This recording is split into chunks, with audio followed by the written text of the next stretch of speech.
গণভবনে আমার চোখে বঙ্গবন্ধু শীর্ষক ১ মিনিটব্যাপী ভিডিওচিত্র তৈরি প্রতিযোগিতায় জাতীয় পর্যায়ে নির্বাচিতদের সম্মাননাপত্র, ক্রেস্ট ও আর্থিক পুরস্কার প্রদান করেন প্রধানমন্ত্রী শেখ হাসিনা।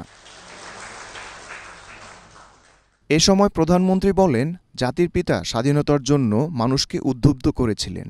পরিবারের সবাই সেটা জানতেন, কিন্তু স্বাধীনতার কথা মুখে বলা বারণ ছিল।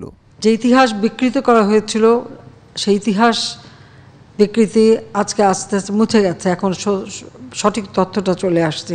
আর আমার খুব ভালো লেগেছে যে আমাদের এই যে ছোট্ট ছেলে মেয়ে সোনামণি, তোমরা আজকে নতুন প্রজন্ম, তোমরা একদিন এই দেশকে এগিয়ে নিয়ে যাবে, কিন্তু সেটা করতে হলে একটা আদর্শ লাগে।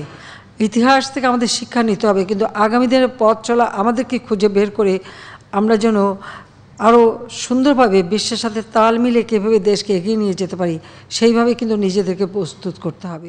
সরকার প্রধান বলেন, দেশে কিছু লোক এমন আছে যারা বেশি জ্ঞানীগুণী, কিন্তু তারা শুধু নিজেদের আরাম আয়েশের দিকে বেশি তাকায়। তৃণমূল পর্যায়ের মানুষ শক্তিশালী হবে, সিদ্ধান্ত নেবে, ক্ষমতাসীন হবে, এটা তারা মানতে পারে না। তিনি স্বাধীনতার কথা বলেছেন, এবারের সংগ্রাম আমাদের স্বাধীনতার সংগ্রাম, সেই সাথে বলেছেন এবারের সংগ্রাম আমাদের মুক্তির সংগ্রাম, এবারের সংগ্রাম আমাদের স্বাধীনতার সংগ্রাম।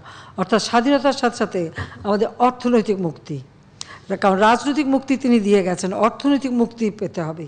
প্রধানমন্ত্রী আরও বলেন, কোন দেশের সাথে কার বিরোধিতা তা দেখার বিষয় না, যারা উন্নয়ন সহযোগী হবে তাদের নিয়েই এগিয়ে যাবে বাংলাদেশ। একটা সম্পদ তোমাদের শিক্ষা, তোমরা ভালোভাবে লেখাপড়া শিখবে, এটাই হবে সবচেয়ে বড় সম্পদ, যে সম্পদ কখনো কেউ চুরি করতে পারবে না, হাইজ্যাক করতে পারবে না, কেড়ে নিতে পারবে না। কেড়ে নিলেও কিন্তু তোমার জ্ঞানটা তো কেড়ে নিতে পারবে না, কারণ বাংলাদেশে কিন্তু কেড়ে নেওয়ার ঘটনাও ঘটেছে। 15 আগস্টের পর বাঙালিকে যেভাবে ভিক্ষুক জাতিতে পরিণত করা হয়েছিল, তেমন যেন আর না হয়, সেজন্য সবসময় সজাগ থাকার তাগিদ দেন প্রধানমন্ত্রী। ছোট্ট ছেলে মেয়ে সোনামণি। Sheikh Fahim, Asian television.